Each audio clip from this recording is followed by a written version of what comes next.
everyone, I'm Mike Mathia from KNOXX. First of all, let me start by welcoming everyone here to the first ever E2E Community Pitch Night. That makes all of us together part of E2E history, so for taking the time, we really appreciate that. For those of you who don't know about my organization, KNOXX, we play in the same career space as CareerBuilder, Monster, Indeed, some of these providers, with a very unique and dynamic twist. If you see our tag slogan behind me on the screen where it says, "Be seen, be heard, get hired," that starts to explain to you a little bit visually on how our differentiators, where they lie. A little bit about the history of the organization. I've had two epiphany moments that really brought rise to KNOXX.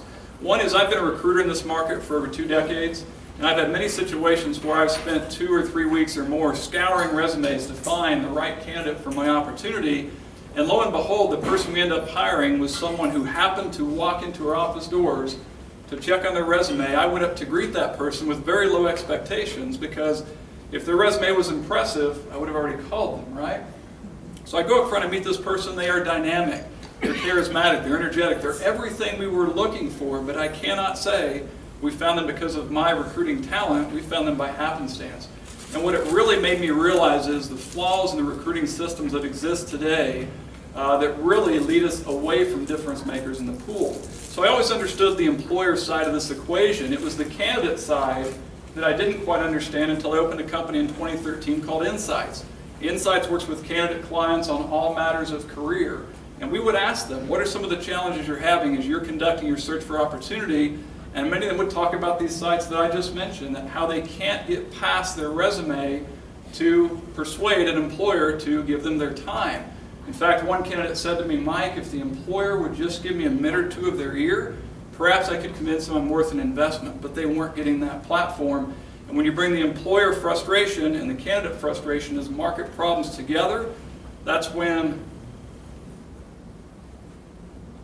Am I missing a slide? I'm missing a slide. All right, maybe it's... Sorry, there was supposed to be something there that said Eureka with a big thing on the screen. So just roll with me, guys. Eureka. All right. So Eureka, everybody's with me. So the sites today, they are resume-centric. They are resume-driven, basically meaning that every single thing that we have to do in terms of an initial decision on whether or not we engage is based off of limited amount of information. In fact, it's this information here. It's basic things. Now, we need to know that ultimately before we know whether or not we're going to make a hire, but deeper than that, we don't want to make a job offer to someone or perhaps even extend an interview opportunity until we can measure these intangibles, the things that really make a candidate who they are, how they're going to represent your business. So with this limited data that we're forced to choose candidates from initially, we're led in so many false directions. Our businesses waste so much logistical time in that process. So KNOXX is trying to solve this by being what every site should be, a candidate-centric and candidate-driven site. Primarily that's through video technology. So candidates get the minute or two of your ear to make their pitch. How can they impact your business? What are their strengths? What do they bring to the table? Candidates get a platform now to do that. So that not only do you get this information here, but now you get this other information. So instead of taking 10 minutes in a phone call and 45 minutes in an interview to quickly realize this person isn't someone that you want, you can get it almost immediately through a KNOXX candidate profile. You see some statistical scores next to the image of the video profile there. We are planning to mine video metadata so that these deeper layers of information and analytics we can pull from that video give both user groups a deeper level of benefit from engaging the video medium. What does a KNOXX candidate profile look like? This is what it looks like on screen. We've taken 2 screenshots, merged them together, but we put video front and center. That's the first thing we want employers to have the opportunity to consider so that candidates make that impression right off the bat. The resume, we're not dismissing it. We're not saying it doesn't matter, but we're saying that needs to be a support piece to the candidate's presentation to you.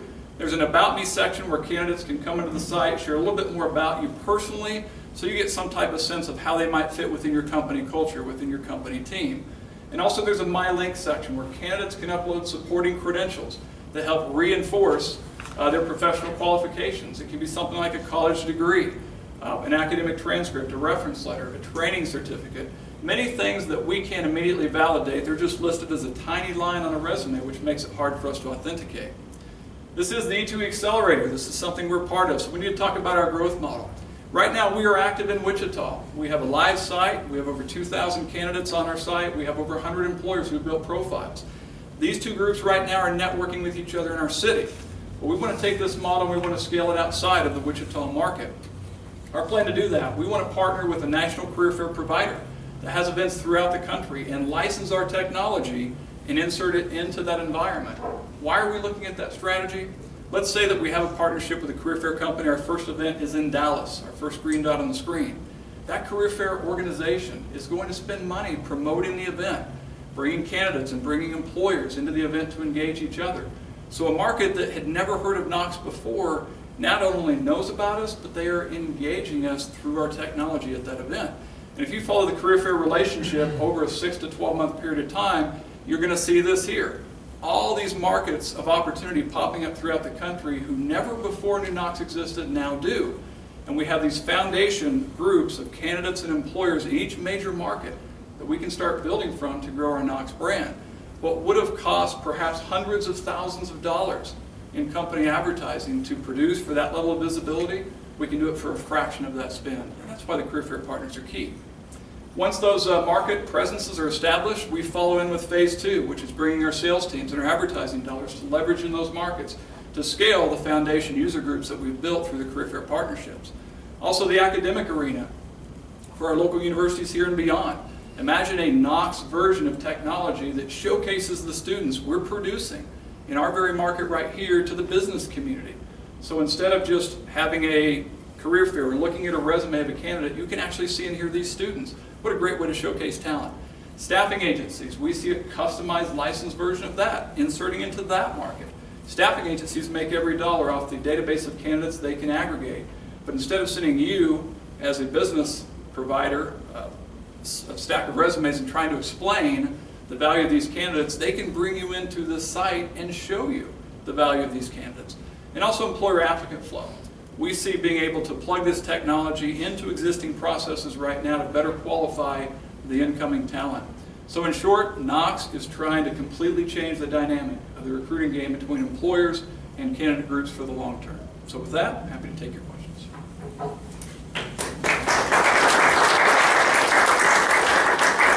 And Eureka. Yes? Is this proprietary? There is a proprietary component to it. We see the best opportunity for proprietary technology is in the video metadata we're talking about mining, and we're exploring that process IP. Video in and of itself, we would have a hard time securing any process IP because it's a commonly used level of technology, and the Supreme Court issued a ruling in 2014 that said those types of items in and of themselves are likely not proprietary, but our video metadata is one way to hopefully secure that. Yes? I'm going to hit you with the question I hit everybody with. If I had some money, I'd like to invest in a project like yours, what does that look like, and are you seeking that sort of investment? Sure, thanks Dave. So everything that we've built up to this point has been done with my own resources as an HR executive professional over many years. We have initiated a fundraising campaign for KNOXX because to scale this to the level that we want to, we're going to need to secure things like staffing. We're going to need to customize the IT a little bit deeper. We're going to look for licensing and those types of legal costs that it takes to get us to the point where we can license and distribute. So there's some of those things. As far as what those actual items look like, my business attorney would take me off his Christmas card list if I start getting into some of those things in an open format. But if anyone in here does have an interest in looking at how you can be a part of this from an ownership partner perspective, please get with me and I'm happy to talk to you. Yes, Teresa. When you mentioned your growth strategy, 3 of the growth areas were career fairs, academic site opportunities, and staffing agencies. Do you have some statistics on how many career fairs are there annually, academic sites that would be potential, and how many staffing agencies there are across the country? Sure, great question. So in terms of the career fair partnership piece, we've identified 7 career fair organizations that hold events throughout the country. And those event numbers range anywhere from 50 events up to actually one company does 300 events throughout the country per year in major metro areas. So we see a pretty big opportunity to get in every major market area and secure this visibility. Staffing agencies, there's any number of them out there. probably the best fit for us on a staffing agency is someone that does more professional placement as opposed to day-to-day, short-term labor placement. I mean, clearly I think being able to see a person's intangible attributes in a setting where they interact with the public and with customers is going to be more important to that type of a staffing agency. In terms of third category? Third was academic sites, like university areas. I assume that was. Sure. So there's obviously there's countless numbers of academic opportunities there. I think the greatest challenge we're going to have in the academic setting is I see a lot of larger academic institutions who already have existing processes in place that they've made investments in, that they're pretty confident. It's going to be hard right off the get-go to crack that shell. I think the bigger opportunities are with some of these smaller universities that don't have robust career services staffs. We can break into those groups first, prove that our product works in promoting the students that their educational programs are producing, and then through that success, hopefully catch the attention of the larger academic institutions from there. Yes? Who do you see as your primary competition, or is there anybody else doing similar things in the space right now? So other than the big three we mentioned earlier, who are the leaders in our space, you have others. There are some who are leveraging video technology. I'm not the first to do that. The challenge with some of those other competitors, you look at a company like HireVue, they're big and they emphasize video. But the problem is they put video at the back end of the qualification process. So what they say is, all right, if you go through these 150 or 200 resumes and you identify 5 candidates that on paper look pretty good, connect them with us. We'll ask a series of questions for you in a video format and send the video back to you. Now that's leveraging video, and that's better than nothing. But the problem with that is I've already wasted a lot of logistical time going through 200 resumes with false leads, and I've missed out on the difference makers who never caught my attention in the first place, which is a huge concern for business. So we do have competitors there, but they're not leveraging video technology or emphasizing it the way we want. Do you have any concern that if your model catches on or videos first, that they could be able to pivot to something like that really quickly and use their market share? Well, I'll say yes, but I'll tell you this too. If we think about when YouTube first came out as a fad, Skype and all these things, we've had this technology sitting there for so long. A lot of these career fair players in the market, they have very rigid models. They set it up and they let it go, and they very rarely tweak it or innovate it. So in that sense, I'm not terribly worried about it, but one of the deeper differentiators is this video metadata. Imagine being able to go in and be able to measure voice tone, pace of voice, energy, positivity, eye contact, presentation, all of these things in an algorithm that produces these analytics. So that IP potential, to her question earlier, is where I think we can create some of this barrier to entry to where if anybody wants to use it, they'll need to license it from us. Is that something that you started on? We've designed some of the wireframe template of how it's going to look, but back to our friend Dave's question over there, they don't do that stuff for free. I asked, they didn't do it for free. So obviously that's where the capital fundraising elements come into play that we need to raise. Yes, sir? Yeah, educate me. Talk to me just a little bit about the video capture of the candidates. Sure. So videos, we envision these being, first of all, very short in duration, 30 to 90 seconds. Short, concise, because an employer, we're busy people. We're not going to sit there and watch a 7-minute video. The video is captured in one of 3 mediums. Really, it's designed around what's most comfortable for the candidate that's producing the video. One is they can do it from the comfort of their own home. If they do that, then we're going to give them a guideline sheet that they need to think about before they produce that video so that they have a better chance of producing something that's higher quality.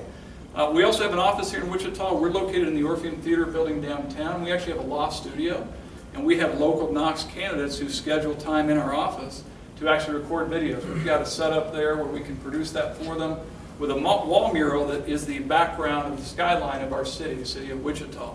They can produce it there. Now, as we go to scale outside of market, we do also see opportunities to create relationships with video vendors so that we have 3 or 4 different resources for professional video production we can refer KNOXX users to in other metro markets that obviously they're not going to book a flight to come see me here in Wichita, so we're going to need to do it that way. I'm sorry? Are the candidates coached at all? I'm really careful about that because if you get too in-depth into coaching, you take away some of the individuality and uniqueness of that candidate, which may not give the employer an accurate sense of who they are.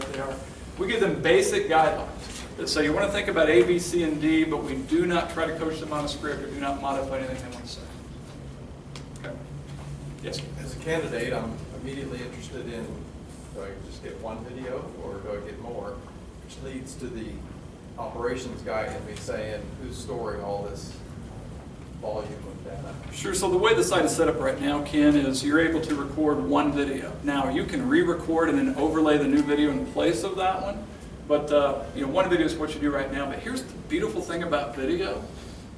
If it takes you 45 takes, guys, that's fine. Employers are not going to see takes 1 through 44. They're going to see take 45, which is the one that you got, you nailed, you're confident with. But I can't video my references. Yeah, that's right. Throw it in and add those, so. Yeah, Okay. videos right now, eventually we want to house those natively. Right now they're linked through a third-party provider, a YouTube, a Vimeo, but they're typically unlisted videos. They can't be openly searched on the internet, but they can be linked to different sources of where that candidate wants to be visible. Then you aren't having to pay for all that back end to house all that data, or you are through third parties? There is no cost for that, obviously, the third-party connection. We had to pay for the back-end programming to link the two, Yeah. but in terms of just... Not for the data, the storage. That's right, correct. Stop it, Mike, if you have one.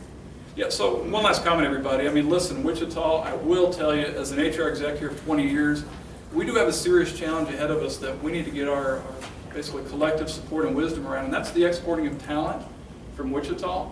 Being a career consultant at Insights for these last 3 years, I've seen many Insights clients who were talented that could have made contributions to our companies here, but they said despite their best efforts to connect with businesses, they didn't get opportunity. And I watched them move to Dallas, into Denver, into Kansas City, and other markets when that shouldn't be happening. So what I'm encouraging everyone here today in, if you know a candidate who's looking for opportunity, let them know that this resource exists.